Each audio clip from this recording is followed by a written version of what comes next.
My brother Jason and I moved to Colorado a few years ago because we both love mountains. We couldn't afford to live there alone, so we split the rent on a house near Denver. It was great because we were close to the mountains, just a short drive away. But the hiking trails there are always busy with people and tourists, so we wanted some quiet time. We decided to go on a 3-day backpacking trip to get away from the crowds. My brother planned the route, and a few weeks later, we drove to the starting point. There was only one other car parked there, an old dusty SUV. Since we thought only one other person might be on the trail, we stayed positive. The first day of hiking was 8 miles long. Most of it was flat until the last few miles, where we climbed a mountain. It was tough, but Jason said the campsite would be worth it, and he was right. About 3/4 of the way up, there was a flat area on the cliff overlooking the valley. It was amazing, especially at sunset. After enjoying the view, we set up our tents and made a fire pit with sticks and stones. Once the fire was going, we sat and talked. We lost track of time, chatting for maybe 2 hours or so when we heard something on the trail. We went quiet and listened as footsteps approached our campsite. A man emerged from the darkness into the light of our fire. He didn't have a headlamp, which is important for hiking at night. Jason and I felt something was off as he walked towards us with a grin. "Hey, do you need something?" Jason asked, getting up. The man looked at Jason, then at me, still smiling as he began to talk. He claimed to be a park ranger and said he'd been tracking our trail.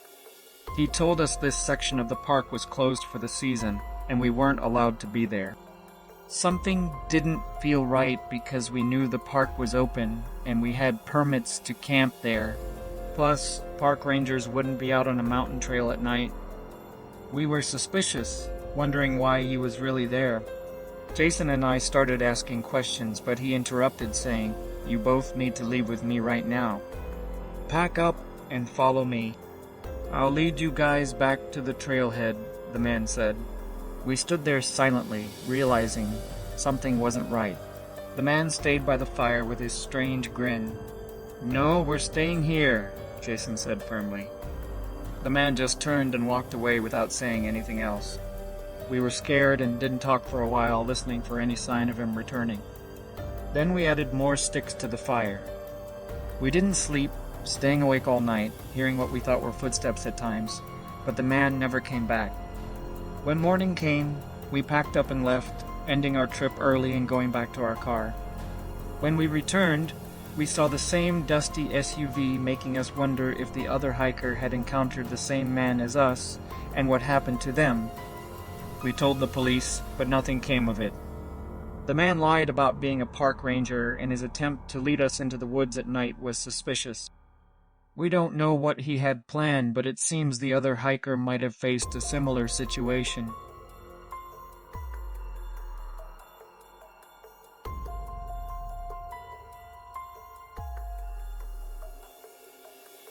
I used to go camping often with my college buddies, but after we graduated, it became hard to coordinate. So I started going alone. There was a camping spot we frequented, so I decided to stick to that. It was a bit remote, which I liked because it meant fewer people. I knew the way and set up my camp without any issues. Soon after, a man arrived. He seemed like a regular hiker, but he only had a small backpack, no tent or camping gear. The only thing that puzzled me was why he was here.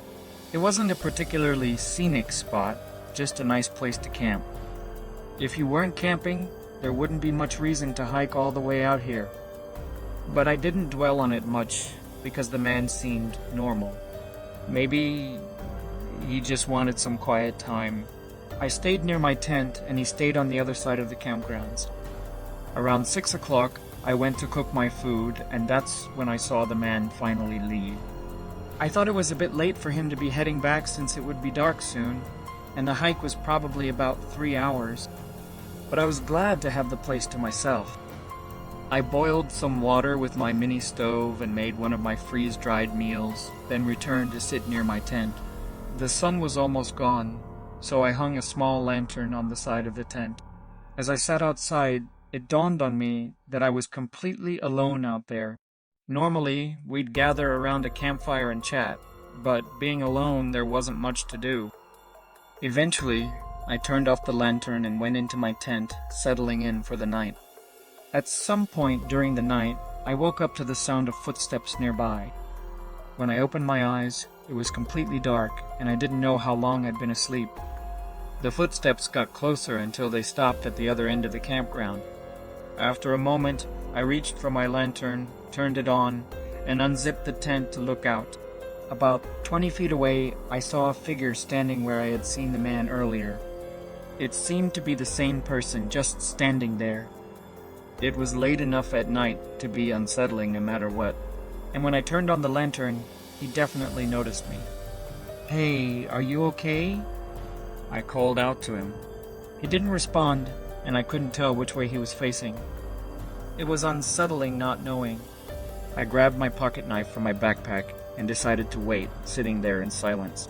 The next 15 minutes felt like the longest and most unsettling moments of my life as I watched the man standing there, hardly moving. Suddenly, he turned and walked off in the same direction as before. I realized he had been facing me the whole time, just staring. Chills ran down my spine as his footsteps grew fainter and faded away into the distance. I stayed up, worried he might return, but he didn't. I left in the morning and made it back safely, but I haven't camped since. I don't know what that man was up to, but it was deeply unsettling. Maybe my waking up scared him off, but the thought of what could have happened if I hadn't wakes me up at night.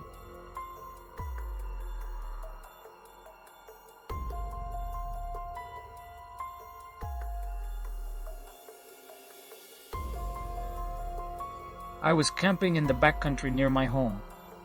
I'm not a big hiker, so I stick to trails that are just a mile or two long. This one was a bit over a mile from the campsite to where I parked my car. I'd been camping by the lake for the weekend and planned to stay 2 more nights. On the 3rd day, I hiked back to my truck in the morning to grab my fishing rod and some extra food. I wanted to try fishing while I had the chance. When I returned to camp, I noticed another tent had been set up. The tent was further down by the lake's edge, and I didn't spot anyone nearby at first. It didn't bother me much, but then I realized I hadn't seen anyone on the trail leading to that part of the lake. Then, again, there could have been another path I wasn't aware of. Anyway, I set up my fishing rod and started fishing. Every 20 minutes or so, I'd glance over at the tent, but I didn't see anyone there during the 3 hours I spent fishing. As the sun began to set, I packed up my rod and returned to my tent. After eating, I collected some sticks for the campfire and waited for it to get a bit darker before lighting it. As soon as I did, I noticed a shadow moving in the forest ahead of me. They were just far enough away for the light not to reach them, so after that quick glimpse, all I could see was darkness. I figured it was probably the person from the tent by the lake gathering sticks for their own fire. It was odd that they appeared right when I lit mine, but I didn't dwell on it. I leaned back in my chair and enjoyed the calming view of the fire, the sky, and the lake.